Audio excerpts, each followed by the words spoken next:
नमस्कार। स्वागत है आपका मेरे इस चैनल सर्व धर्म भावना में। आशा करती हूँ आप सभी लोग कुशल होंगे। आज मैं सामवेद के बारे में चर्चा करना चाहती हूँ। चलिए वीडियो को स्टार्ट करते हैं। जैसा कि हमें पता है, वेद 4 प्रकार के हैं। वेद के रचयिता वेद व्यास हैं और चारों वेद में पहला ऋग्वेद, दूसरा यजुर्वेद, तीसरा सामवेद और चौथा अथर्ववेद है। इसके पहले मैंने ऋग्वेद और यजुर्वेद के बारे में बताया। अगर जानकारी अच्छी लगी हो तो कृपया चैनल को लाइक और सब्सक्राइब कमेंट के द्वारा मुझे सूचित करें। और आज सामवेद के बारे में थोड़ी सी चर्चा करना चाहती हूँ। सामवेद एक वैदिक संस्कृत पाठ है जो हिंदू धर्म के पवित्र ग्रंथों में से एक है। यह संगीत, गीत और मंत्रों का वेद है।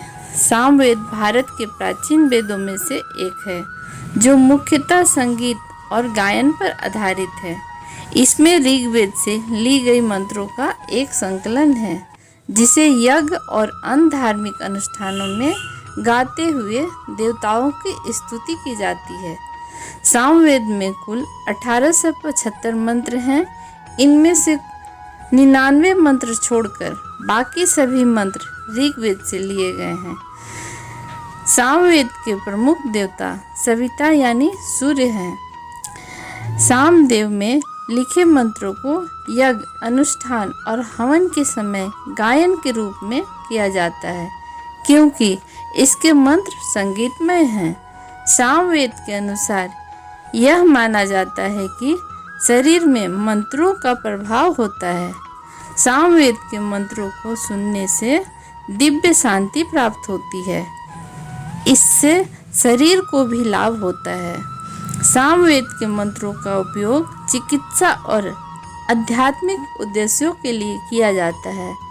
सामवेद शरीर के लिए एक महत्वपूर्ण हिस्सा है क्योंकि यह शरीर को मंत्रों के माध्यम से ऊर्जा प्रदान करती है।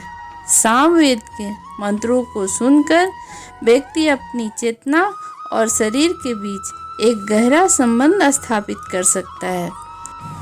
सामवेद, जिसे मंत्रों का वेद भी कहा जाता है, भारतीय साहित्य और संस्कृत में एक महत्वपूर्ण स्थान रखता है। यह 4 मुख्य वेदों में से एक है और इसका मुख्य जोर संगीतमय मंत्रों पर है जो यज्ञ और अनुष्ठानों के दौरान गाए जाते हैं। सामवेद में ऋग्वेद के मंत्रों का लयबद्ध तरीके से व्यवस्थित किया गया है और इसे अक्सर ऋग्वेद का पूरक भी माना जाता है। सामवेद को 4 मुख्य भागों में विभाजित किया गया है: संहिता, ब्राह्मण, आरण्यक और उपनिषद। संहिता में मंत्रों का संग्रह है। ब्राह्मण में यज्ञों और अनुष्ठानों का विवरण है।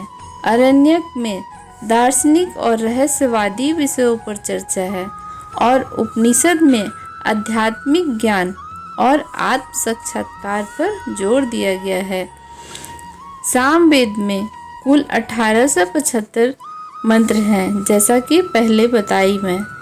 इनमें से 1504 मंत्र ऋग्वेद से लिए गए हैं। सामवेद के मंत्रों को सामगान नामक विशेष गायन शैली में गाया जाता है जिसमें उद्दत, अनुताद और स्वतरित जैसे 3 स्वरों का उपयोग किया जाता है। सामवेद को संगीत का जनक भी कहा जाता है। सारेगमपा सामवेद से ही लिए गए हैं। सामवेद का अध्ययन भारतीय संगीत और दर्शन के विकास में महत्वपूर्ण रहा है और इसका प्रभाव आज भी देखा जा सकता है। सामवेद में मंत्रों का संगीतमय रूप है जिन्हें साम कहा जाता है। इसमें देवताओं की स्तुति के लिए गाए जाने वाले मंत्र हैं। सामवेद के मंत्र यज्ञों और अनुष्ठानों में गाए जाते हैं। इसे भारतीय संगीत का मूल माना जाता है और इसमें संगीत के सिद्धांतों का वर्णन है। सामवेद में ऋग्वेद, यजुर्वेद और अथर्ववेद के कुछ मंत्र शामिल हैं। भगवत गीता में भी कृष्ण कहते हैं, वेदों में मैं सामवेद हूँ।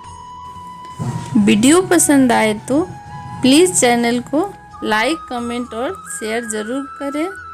और अगर वीडियो में कुछ त्रुटि हो जाए तो उसे कमेंट के द्वारा मुझे बताएं, ताकि मैं अपने वीडियो में सुधार ला सकूं। फिर भी अगर कोई भूल हो गई हो तो सभी विद्वानों से हाथ जोड़कर क्षमा चाहती हूँ। धन्यवाद चैनल पर बने रहने के लिए।